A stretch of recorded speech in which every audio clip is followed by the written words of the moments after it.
Solar போடணும் அப்படின்னு நீங்கள் முடிவு பண்ணிட்டீங்க அப்படின்னா, எப்பயுமே எனக்கு ஒரு 5 கிலோவாட் கொடுங்க, எனக்கு ஒரு 3 கிலோவாட் கொடுங்க, அந்த மாதிரி நீங்கள் கேட்கவே கேட்காதீங்க. ஏன்னா, நம்ம கடைசியில ரிசல்ட்டா நம்ம கிடைக்கும்போது பார்த்தீங்கன்னா, ஏமாற்றம் தான் கிடைக்கும். முதல்ல இங்கே நம்ம போட்டிருக்கிறது ஒரு கமர்ஷியல் எஸ்டாப்ளிஷ்மெண்ட்டு, ஒரு ஹாஸ்பிட்டலுக்கு. மாடியில வீடு இருக்கு, கீழ ஹாஸ்பிட்டல் இருக்கு. ஆனா, இங்கே ஒரு சின்ன பிரச்சனை, டாக்குமெண்டேஷன் பிரச்சனையினால வீட்டுக்கு வந்து எல்ஏ 1ஏ அப்படிங்கிற வீட்டு கனெக்ஷன் குடுக்கல. ஹாஸ்பிட்டல்ல குடுக்குற அதே கமர்ஷியல் LM51லயே குடுத்துருக்காங்க. அப்போ ஒரு யூனிட்டு ரூ. 10.75 வரும். அதோட 5% எலக்ட்ரிசிட்டி டாக்ஸஸ் வரும். அப்புறம் கிலோவாட் சார்ஜஸ்ன்னு சொல்லிட்டு உங்களுக்கு பேசிக்காவே ஒரு கிலோவாட்டுக்கு ரூ. 317 அந்த மாரி கிலோவாட் சார்ஜஸ்ஸு. ப்ளஸ்ஸு அதுக்கப்புறம் கூடுதலா என்ன வரும்னு கேட்டிங்கன்னா, பிஎஃப் பெனல்ட்டி. இப்போ நீங்கள் சரியா அத வந்து எஃபிஷியன்ட்டா யூஸ் பண்ணல அப்படின்னா, பிஎஃப் பெனல்ட்டி வரும். இந்த மாரி நெறைய பிரச்சனைகள் வரும்போது, உங்களுடைய எலக்ட்ரிசிட்டி பில்லு எவ்வளோ வரும்னு கேட்டிங்கன்னா, நெருக்கி ஒரு ரூ. 15 வந்துரும் ஒரு யூனிட்டுக்கு.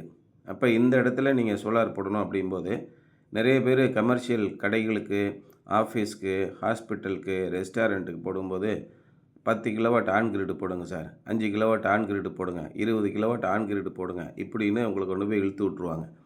இந்த மாரி கண்ண மூடிக்கிட்டு நம்ம ஆன் கிரிட் சிஸ்டம் போடும்போது என்ன பிரச்சனை வரும்னா, ஏற்கனவே நீங்க ஃபிக்ஸட் சார்ஜ் கட்டிக்கிட்டு இருக்கீங்க. ஏற்கனவே வெல்டிங் சார்ஜ் உங்களுக்கு ஒரு சில பேருக்கு இருக்கும். ஏற்கனவே பிஎஃப் பெனால்ட்டி இருக்கும். இப்போ சோலார் போட்டவுடனே பிஎஃப் பெனால்ட்டி இன்னும் கூடி போயிடும். கிலோவாட் சார்ஜஸு ஃபிக்ஸட் சார்ஜஸில பார்க்கும்போது, நெட்வொர்க் சார்ஜ்ன்னு ஒரு கிலோவாட்டுக்கு ரூ. 500 கூட்டுவாங்க. நீங்க ஒரு 10 கிலோவாட் போடுறீங்கன்னா, ஏற்கனவே ஃபிக்ஸட் சார்ஜ் கட்டிக்கிட்டு இருக்கிறத விட, இன்னும் ஒரு ரூ. 5,000 சேர்த்து கட்டணும்.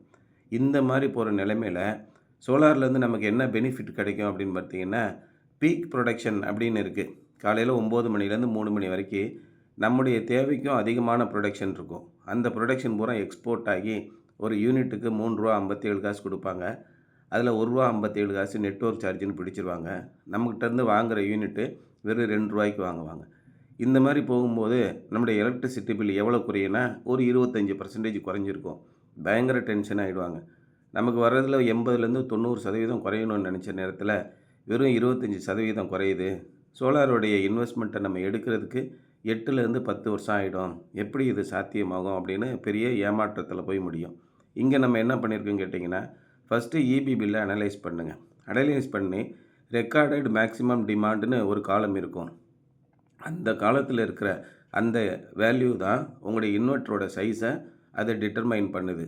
இப்போ ரெக்கார்டட் மேக்ஸிமம் டிமாண்டு ஒரு 7 கிலோவாட் இருக்கு அப்படின்னா, 8 கிலோவாட் இன்வெர்ட்டர் போட்டுக்கணும். அதே மாரி உங்களுடைய யூசேஜ் எவ்வளோ இருக்கு?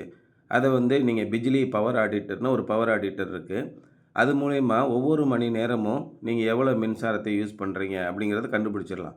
அந்த மாரி கண்டுபிடிச்சு, அதுக்கு தகுந்த மாரி நீங்க பிளான்ட் கெப்பாசிட்டி போடும்போது, 80% வரைக்கும் உங்களுடைய ஈபி பில்ல இந்த மாரி கமர்ஷியல் எஸ்டாப்ளிஷ்மெண்ட்ல குறைச்சிடலாம்.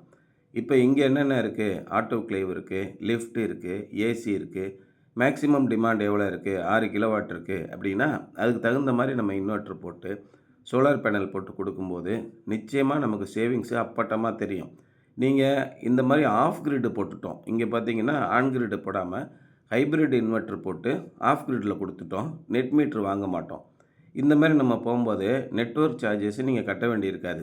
ஏன்னா, நெட்வொர்க் சார்ஜ் ஒரு 10 கிலோவாட் போடுறீங்கன்னா, 5,000 கூடுதலா நீங்க ஈபிக்கு தேவையில்லாம கட்டணும். ஆனா, ஆஃப் கிரிட் சிஸ்டமா போடும்போது, ஈபிக்கு நீங்க பணம் கட்ட வேண்டிய அவசியம் கிடையாது. நெட்வொர்க் சார்ஜ் வராது. நீங்க ஈபிக்கு எக்ஸ்போர்ட் பண்ண வேண்டிய அவசியம் இருக்காது. எவ்வளோ யூனிட் எக்ஸ்போர்ட் பண்ணுவீங்களோ, அவ்வளோ யூனிட்ட நம்ம பவர் ஆடிட்டர் மூலியமா கால்குலேட் பண்ணி, அதுக்கு தகுந்த மாரி பேட்டரியில பேக்கப் குடுத்துர்றது. இன்னைக்கு வரக்கூடிய லித்தியம் ஃபெரஸ் பாஸ்பேட் பேட்டரி, ஒரு பேட்டரியில 5 யூனிட் நீங்க ஸ்டோர் பண்ணலாம். அப்ப பகல்ல இருக்க புரொடக்ஷன் உங்களுக்கு கிட்டத்தட்ட ஒரு 20 யூனிட் எக்ஸஸா இருக்கு அப்படின்னா, 4 பேட்டரி போட்டுக்கோங்க. 4 பேட்டரி போடும்போது, ஒரு பேட்டரியிலயே 5, 5 யூனிட். அப்ப 20 யூனிட் ஸ்டோர் ஆயிருக்கும். இங்க வந்து 10 யூனிட் நாங்க ஸ்டோரேஜும், மற்றதெல்லாம் டைரக்ட்டா போற மாரி நம்ம குடுத்துருக்கோம். ஏன்னா, இந்த ஹாஸ்பிட்டல் செட்டப்ல டே டைம் கன்சப்ஷன் தான் ரொம்ப அதிகமா இருக்கு. ஸோ, அதுக்கு தகுந்த மாரி டிசைன் பண்ணியிருக்கோம். சப்போஸ் இந்த பேட்டரியில வந்து உங்களுக்கு புரொடக்ஷன் எக்ஸஸா இருக்கு டே டைம்ல, இன்னும் அதிகமா நம்ம ஸ்டோர் பண்ணலான்னா, இந்த இன்வெர்ட்டர்ல இன்னும் 6 பேட்டரி வரைக்கும் நீங்க ஸ்டெப் அப் பண்ணிக்கலாம். ஸோ, இந்த மாரி ஒரு கால்குலேஷன் பண்ணி நீங்க குடுக்கும்போது, இது ஒரு 3 ஃபேஸ் இன்வெர்ட்டர். 3 ஃபேஸ் 8 கிலோவாட் இன்வெர்ட்டர்ல லிஃப்ட் நீங்க சர்வ சாதாரணமா ஓட்டலாம். நீங்க ஒரு 3 HP pump, 4 HP pump, 5 HP வரைக்கும் நீங்க பம்பிங் பண்ணிக்கலாம். அதே நேரத்தில் இங்கே ஆட்டோக்ளேவ் இருக்குது இந்த ஹாஸ்பிட்டலில்.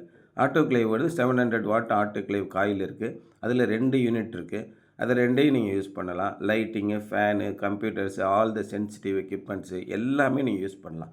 இப்படி யூஸ் பண்ணும்போது டே டைம் ஃபுல்லாக காலையில் ஒரு 8 மணிலேருந்து நைட்டு 8லேருந்து 9 மணி வரைக்கும் ஃபுல் அண்ட் ஃபுல்லாக சோலார் பவர்லேயே ரன் ஆகும். யூனிட்டு எக்ஸ்போர்ட்டே ஆகாது. நமக்கு தேவையானதை மட்டும் ஃபுல்லாக ப்ரொடக்ஷன் பண்ணி பேட்டரியில் ஸ்டோர் பண்ணியும் டைரெக்டாக சோலார் பேனல்லேருந்து நமக்கு டே டைமில் கொடுக்கும்போது உங்களுக்கு எலக்ட்ரிசிட்டி பில்லு 80% வரைக்கும் உங்களுக்கு சேவ் ஆகும். இதில் இன்னும் அட்வான்டேஜ் என்னென்னா, நம்ம மதியான நேரத்தில் அவ்வளோவா யூஸ் பண்ணலை, குறிப்பாக லஞ்ச் ஹவரில் யூஸ் பண்ணலை அப்படின்றது நம்ம டியூரிங் த பவர் ஆடிட்டில் தெரியும். அதுக்கு தகுந்த மாதிரி பேட்டரி கெப்பாசிட்டியை இன்க்ரீஸ் பண்ணும்போது இபியோட டிபெண்டன்சி இல்லாமலேயே உங்களால் டெய்லி ஒரு 30லேருந்து 40 யூனிட் ப்ரொடக்ஷன் பண்ணி கன்சியூம் பண்ண முடியும். இதன் மூலமா இபியில் டெய்லி 30 யூனிட் வாங்கினீங்கன்னா கிட்டத்தட்ட ஒரு 350 ரூபா 400 ரூபாய்க்கிட்ட வந்துடும். அப்போ 10 நாளைக்கு 4000 ரூபா, கிட்டத்தட்ட 25,000 ரூபா வரைக்கும் நீங்கள் கட்டக்கூடிய பில்லு அப்படியே குறையும். Complete off grid system most சொஃபஸ்டிகேட்டடாக வந்துடுது. அதேமாதிரி பேட்டரியும் நம்ம என்ன பண்ணுவோன்னு கேட்டிங்கன்னா, ஒரு 40% பேட்டரி வந்த உடனே ஜென்ரேட்டர் ஆன் பண்ணுற மாதிரி ஜென்ரேட்டர் போர்ட் வழியாக பைபாஸ் கொடுத்துருவோம். அந்த ஜென்ரேட்டர் போர்ட்டில் நம்ம இபி கனெக்ஷன் கொடுத்துட்டோம் அப்படின்னா பேட்டரி 40% வந்த உடனேயே இபி வழியாக பைபாஸ் ஆகி ரெகுலராக இபி கமர்ஷியல் ஓடிக்கிட்டு இருக்கோம். அப்போ நைட் டைமில் ஒரு மினிமமான ஹவர்ஸ்க்கு கமர்ஷியல் போகும்போது ஒரு 20% கமர்ஷியல் பில்லு நீங்கள் கட்டிக்குவீங்க. ஆனால் ஆஃப் கிரிட் வந்து 100% உங்களுக்கு ஒர்க் ஆகிட்ருக்கும். பில்லு சேவிங் ஆகிடும். இந்த மாதிரி நமக்கு போகும்போது 100% நீங்கள் ரிலையபிளான சிஸ்டம் போட்டுடலாம். பேட்டரியோடைய லைஃப் சைக்கிள் இருக்குல்ல, அதை நீங்கள் 40%ல் வச்சுருக்கிறதுனால 10 வருஷம் வரக்கூடிய பேட்டரி 20 வருஷம் லைஃப் இருக்கும். அதேமாரி இங்கே சர்வீஸ் பண்ணி போட்டுக்கலாம். ஒரு பேட்டரி மினிமம் 10 வருஷம் வேலை செஞ்சாலே நமக்கு கடுமையான லாபம். 20 வருஷம் வேலை செய்கிற மாதிரி சிஸ்டம் டிசைன் பண்ணி கொடுத்துட்டீங்க அப்படின்னா லைஃப் டைம் பிரச்சனை இருக்காது. ரொம்ப அற்புதமான சிஸ்டமாக அமைஞ்சிரும்.